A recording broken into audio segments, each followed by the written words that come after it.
recourse does he have? Joining us now to debate, attorney Rebecca LeGrand feels the man must still pay what he owes. An attorney, Lisa Giovinazzo, says he should try and get his money back. Lisa, I'll start with you. How could he get his money back? Well, it's not necessarily getting the money back. The statute says that you're not entitled to money that you've paid.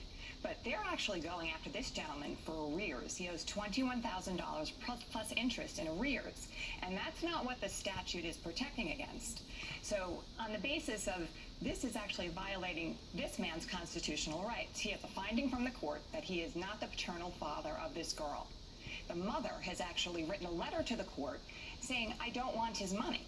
Now, the Attorney General is still going after the money, and then we'll have to give it to the mother. So who does this benefit? It benefits the state. The state doesn't want to take care of the child, use its own financial services, public assistance for the child. So they're passing the burden on to Carson. It doesn't seem like the mother is completely in the clear, though, because she did include his name on the birth certificate, which is where the confusion really began. Rebecca, what do you think about this? Can he get his money?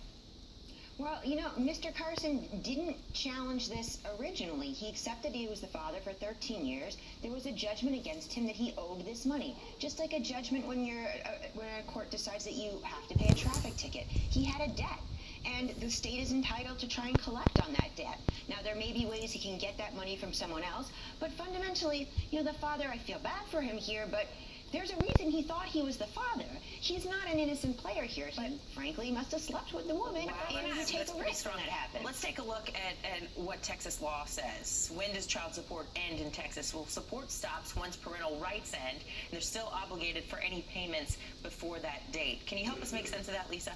You know what it is. You have to look at the case a little bit and the laws. And while this is the law right now, Texas has done a lot to manipulate these laws, change these laws. In fact, the title's a little deceiving. He's been paying for the child for 13 years without any recourse. He wasn't on trial for 13 years. He wasn't in litigation. In fact, he was barred from litigation because in Texas, prior to 2011, a father had to challenge the paternity before the child turned 4. Yeah. And if the mother used the birth certificate, as she did here, and got a finding from the court, making it an order, he couldn't challenge it at all. Rebecca, quickly, final word. What if they find the real father? What happens?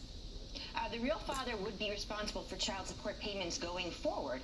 And if Mr. Carson can prove that he was defrauded in some way by the real father or by the mother, he could sue them to try and get paid back for what he owes.